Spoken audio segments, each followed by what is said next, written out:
Recently, you drew some criticism for a remark you made about sometimes helping to raise your kids. It's absolutely valid criticism, and it's constructive criticism. It has already made me a better candidate. Not only will I not say that again, but I'll be much more thoughtful going forward in the way that I talk about our marriage, and also the way in which I acknowledge the truth of the criticism that I have enjoyed white privilege. Oh, my God. That was presidential. Now, be nice. What? No, he was apologizing. Wait. He's going to apologize about the way he talks about his marriage?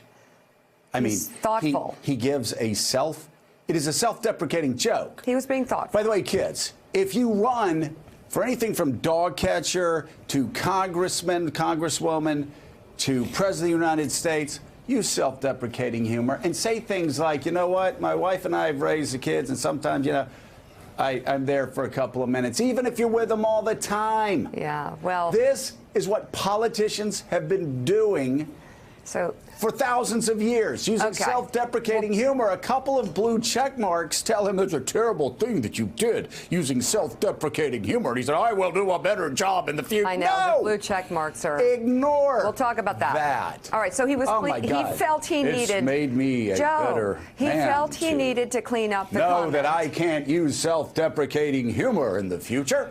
And I'm going to go on a trip to Kansas and write some posts on Medium. Roll up your sleeves and I'll zoom in on that. How this is a midlife crisis for me because I use self-deprecating humor, and there were people out there that were just too stupid to figure out that it was self-deprecating humor, where I was actually elevating my wife. And by the way, I also apologize that my wife did not talk for 3 minutes, although it may not occur to some of you that the wife may have said, hey, Beto, this is your moment. I'm uncomfortable talking right now. I'm just going to sit here next to you. I know it might shock some of you. There are times that Mika goes to events and gets awards. It says, come on up and say nothing. I go, a little uncomfortable here. You just talk. And vice versa. Sometimes I say, Mika, come up on the stage. Okay. And Mika says, hold on. And Mika says, now you know what? They want to listen to you. I'm just gonna send the audience and applaud. That's how things work sometimes in marriages.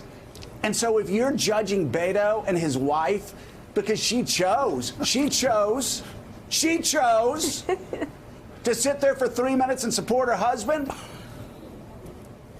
hey, first of all, that's something you don't need to worry about. Okay. And secondly, their marriage is good. Secondly, Beto, do not apologize every time a blue check mark, says something mean about you. That's my advice Because I to guarantee women. you, the guy that you want to run against is a white supremacist, and he doesn't apologize for that. So you don't have to apologize for putting out a self-deprecating joke. That, my friends, was intended to actually elevate his wife and praise his wife for doing so much with their children. I have nothing else to say. Okay. Other than ignore the blue check marks, Beto. Right. And long may you prosper. He needs to come to one of my Know Your Value events and learn his this guy value. is wearing me out. He had a midlife crisis. Oh, my Senate race was too tough.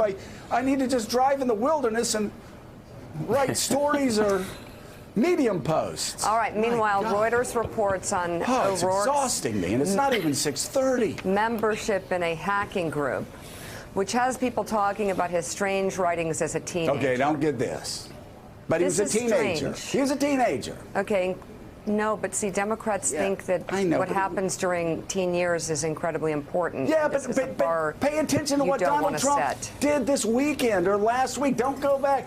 Don't apologize for what you did as a kid. It was weird, Beto. It was weird. It was freaky. This is as I mean, weird as... if I were your friend in high school and read this, I'd report you to the principal, and you would not be spending the night at my house at a sleepover party. But that's when you're a teenager. So, don't apologize for that either. What Joe Biden, are you watching this? You're going to have freaks on both sides that are going to try to make you apologize for everything. Ignore the freaks It's not about what you did in the past. It's about what you're going to do for Americans in the future. I promise, Mika. I got nothing else to say. That's all I'm going to say about this. Go ahead. Okay, so Mike Barnicle, is it important? I mean, I know Democrats have taken like stories from high school and considered them extremely serious.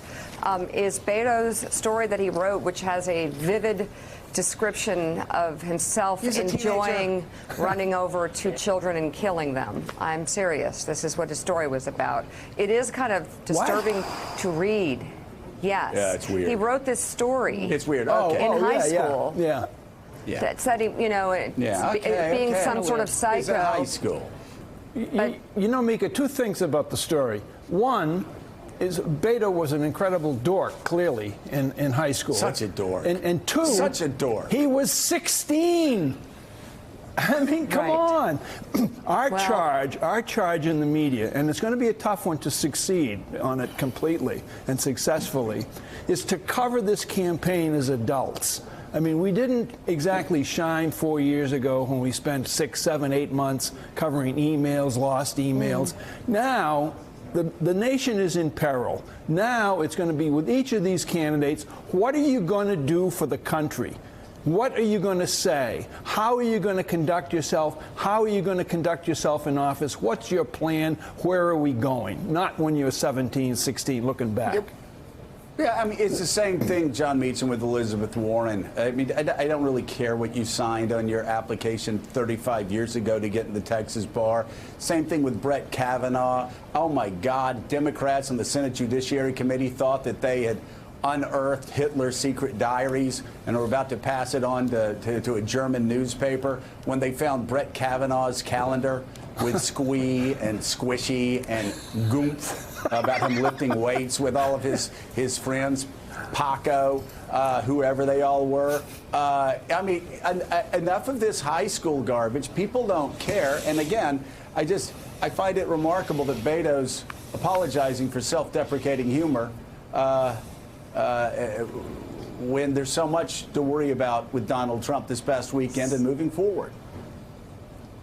A really interesting question is going to be, we know that the presidency has not changed Donald Trump. What we don't know is whether Trump has changed the presidency for any enduring period of time. We also don't know if political campaigns have now become this zone of celebrity smackdown, so that Beto, which I guess he's like Cher, right? We just call him that. Which might be unkind to Cher, come to think of it. Yes. But will the power of just the personality narrative, the reality show production that our politics has become, is that going to engulf the Democratic Party and drive that primary as well? And I think it's a really interesting question. I think it's up to the voters to say, you know what, I actually want to know what he's going to do about the middle class and about infrastructure and about projecting power around the world and about opening our arms as opposed to clenching our fists, because we should not have immigration policy and an immigration posture that says to the rest of the world, we don't want you. Those issues, I think, are the important ones in my one voter's opinion. But we do have this zone now where there are backstories and cliffhangers, and the President of the United States has said in the New York Times, Peter Baker reported it, that he wants to treat every day of his presidency as an episode of a TV show in which he vanquishes his rivals. And so will the personality, the reality show, ultimately predominate again? Yeah. Well, I think this thing with Beto, which I'm still trying to figure out, Beto, is the same thing that a lot of these freshman women who are getting a lot of attention in Vanity Fair spreads, they just, please, okay, you're getting the attention. Don't believe it. Don't believe it. Stay focused. Right. Coming up, the president's anti-Muslim rhetoric is back in focus after the New Zealand mosque attacks, with the White House chief of staff insisting Well, this is a terrible job, Chief of Staff. The president is not a white supremacist. He had to insist that on television. That conversation is ahead on Morning Joe. Thanks for checking out MSNBC on YouTube, and make sure you subscribe to stay up to date on the day's biggest stories. And you can click on any of the videos around us to watch more from Morning Joe and MSNBC. Thanks so much for watching.